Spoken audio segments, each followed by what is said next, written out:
Um dia de cada vez, caminhando pela palavra de Deus com reflexão, propósito e vida real. Seja muito bem-vindo ao Bíblia 365 na prática. Hoje, o dia 9 da nossa jornada, vamos refletir sobre misericórdia, arrependimento e transformação verdadeira. No dia de hoje, seguindo a leitura do nosso cronograma, os livros são Gênesis 9 e 10, Mateus 9, Esdras 9 e Atos 9. Então prepare o seu coração, prepare suas anotações, permita que Deus fale com você de uma forma pessoal e se prepare para o seu devocional. Gênesis 9 e 10 é que vemos a aliança, o valor da vida e a dispersão dos povos. Em Gênesis 9, Deus estabelece uma aliança com Noé, seus filhos e toda a criação. Essa aliança não é só espiritual, ela é universal e ela se mantém em pé até os dias de hoje. Aqui percebemos que Deus reafirma alguns pontos a Noé que já havia dito lá em Gênesis 1 e 2. Deus diz para eles se multiplicarem e encher a terra. Disse que todos os animais estavam entregues ao homem, estão sob o nosso domínio. E ele também diz que o homem foi criado à imagem de Deus. Aqui, o arco-íris surge como um sinal dessa aliança. Toda vez que aparece, ele nos lembra que Deus é um Deus que preserva, não que destrói. Do versículo 11 ao 17, Deus reforça de diversas formas essa aliança e coloca como símbolo um arco nas nuvens. É como se ele repetisse a mesma coisa do verso 11 ao 17, como se ele quisesse enfatizar essa aliança. Mesmo depois do juízo, nós podemos ver que Deus escolhe caminhar com a humanidade. Em Gênesis 9, também vemos Noé em um momento de fragilidade. Isso nos ensina algo muito honesto. Homens usados por Deus continuam sendo humanos. A promessa permanece, mesmo quando nós falhamos. E na falha de Noé, onde ele ficou bêbado e nu, um dos seus filhos, ao invés de protegê-lo, o expôs ainda mais a seus irmãos. E o que aconteceu com ele? Noé, ao acordar, amaldiçoou a Canaã, que era o filho, de Cã ou Cão em algumas versões, que foi o filho que o expôs. E partindo para Gênesis 10, encontramos a chamada tabela das nações. À primeira vista, você pode ver que é apenas uma lista de nomes, mas esse capítulo é fundamental para entendermos a história bíblica. Aqui vemos como, a partir dos filhos de Noé, Sem, Cã e Jafé, as nações se espalharam pela terra. E lendo com atenção, você percebe como alguns se tornam mais poderosos que outros. Nimrod, o que começou a se destacar, foi o responsável pela Torre de Babel que veremos na frente. Isso é segundo alguns estudos históricos, que não estão exatamente na Bíblia, mas são estudos históricos da época. Nos próximos capítulos nós veremos. E aqui, em Gênesis 10, Deus nos mostra que Ele está interessado em povos, culturas e histórias. A Bíblia não começa com Israel, mas com a humanidade. O plano de Deus sempre foi alcançar todas as nações.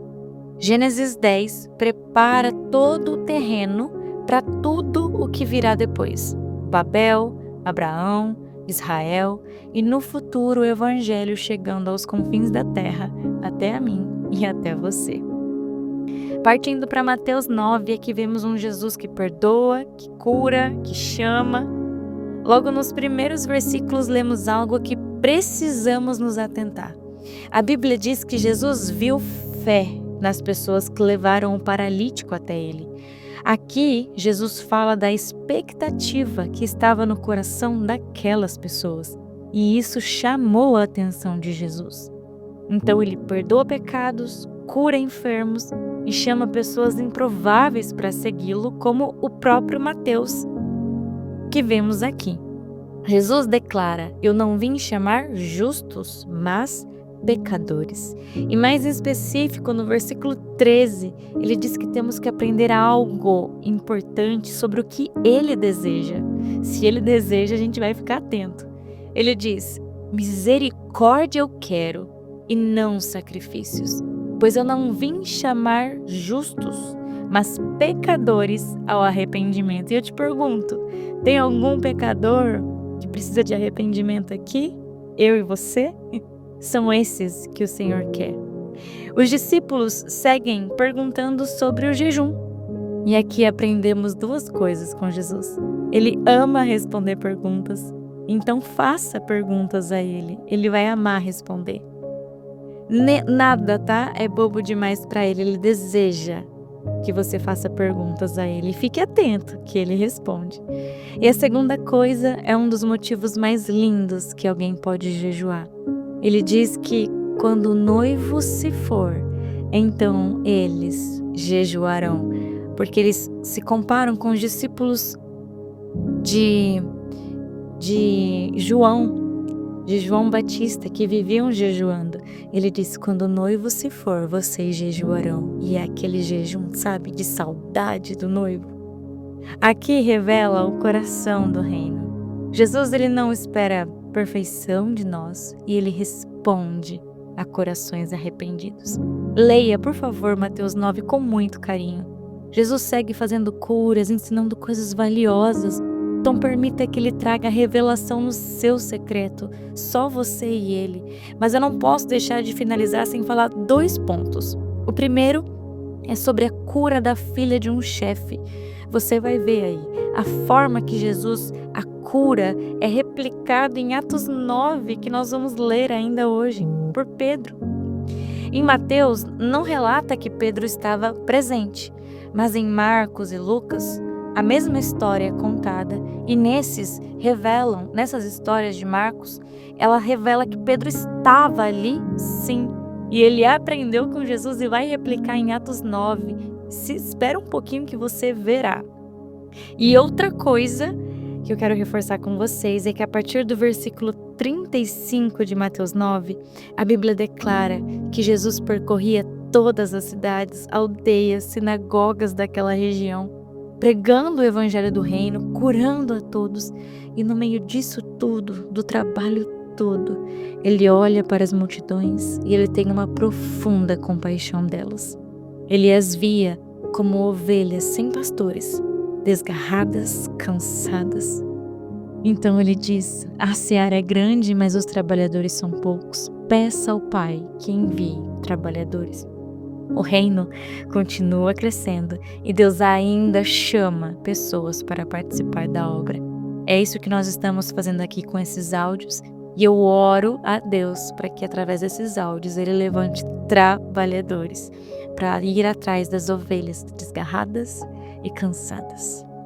Partindo para Esdras 9, vemos um arrependimento que gera quebrantamento. Em Esdras 9, aqui o escriba, o líder religioso que era Esdras, ele é surpreendido com os pecados do povo, dos sacerdotes e dos levitas, aqueles que ministravam na casa do Senhor. E ele reage ao pecado do povo não com indiferença, mas com muito quebrantamento. E reúnem-se com ele todos os que tremiam das palavras de Deus. Então Esdras ora, confessa o pecado, se humilha e se identifica junto com o erro da nação em sua oração. Essa oração mostra que arrependimento verdadeiro envolve dor pelo pecado, e a restauração começa quando há humildade. Esdras não permite que a vergonha do pecado o impeça de chegar até Deus. Muito pelo contrário, ele corre para Deus em quebrantamento e humildade, pedindo perdão e misericórdia. Assim devemos fazer. Assim Adão e Eva deveriam ter feito. Há sempre um grito no coração de Deus nesses momentos de fragilidade. Não corram de mim, corram para mim. Sou bondoso, paciente, misericordioso e tardio em irar-me. E é isso que aprendemos aqui com essa oração de Esdras. E finalmente, Atos 9, uma vida completamente transformada. Atos 9 representa uma das conversões mais impactantes da Bíblia, que eu e você e todo mundo estava esperando para ver. Saulo, um dos maiores perseguidores da igreja, após a morte de Jesus na cruz, ainda respirava ameaças e mortes contra os discípulos do Senhor. Ali, neste cenário, ele tem um encontro surpreendente com Deus. O encontro não é suave, é transformador. Saulo cai, fica cego, mas uma coisa ele começa a enxergar: a verdade. Jesus transforma um perseguidor em apóstolo. Ananias é usado, e que sensibilidade a voz de Deus esse homem tinha. Que sejamos um pouco como Ananias. Ele é usado para transformar Paulo. No versículo 17, Saulo recebe o Espírito Santo e em seguida decide se batizar. Isso nos ensina que ninguém está fora do alcance da graça de Deus. Deus muda histórias de forma radical. No meio do caminho, indo matar os cristãos, Saulo, ele passa de perseguidor para perseguido. Finalmente, chegou na parte que eu gostaria de conectar com a leitura de Mateus 9.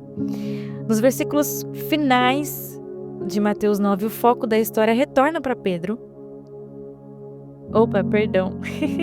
Finalmente chegou a parte que gostaria de conectar com Mateus 9. Nos versículos finais de Atos 9, o foco da história sai de Saulo e volta para Pedro. E aqui ele é surpreendido pela notícia da morte de uma mulher de Deus. Ele vai até ela e ele vê exatamente o mesmo cenário que um dia ele havia presenciado com Jesus. E aqui a gente vê que o cenário se repete até com as pessoas ao redor, se lamentando pela morte. Jesus pediu que todas essas pessoas que estavam se lamentando ou duvidando da cura se retirassem. E aqui Pedro faz a mesma coisa. Todas as pessoas que estavam choramingando, ele tira daquele lugar. E ele, cheio de fé, e creio eu, que cheio de saudade de Jesus, do mestre dele, ele dá exatamente a mesma ordem aos que estavam ao redor, para que saiam, e para aquela mulher que estava deitada, morta. Ele diz: levanta-te. E eu oro para que você tenha muitas experiências com Jesus, que você aprenda muito com Ele na palavra, para que possamos, fora, ao ver cenários que Jesus já nos ensinou, a termos fé e ousadia para fazer exatamente. Neste dia de hoje, Deus estabeleceu uma aliança e preservou a vida. Jesus chamou pecadores e curou corações. E eu digo de presente assim, porque ele continua fazendo isso até hoje. Esdras mostra o caminho do arrependimento e Atos revela que a graça transforma até os mais improváveis. Onde há arrependimento, a restauração. Onde Jesus entra, a história muda. Senhor, obrigada pela tua misericórdia que nos alcança. Sonda, Senhor, o nosso coração. Corrige o que tiver que ser corrigido dentro de nós. Transforma as nossas vidas conforme a tua vontade. Dá-nos um ouvido sensível à tua voz, assim como o de Ananias. Que possamos viver de forma responsável, sempre com um coração grato e obediente. Em nome de Jesus. Amém e amém. Que Deus te acompanhe hoje. Viva essa palavra na prática. Amanhã seguimos juntos com o dia 10 da nossa leitura.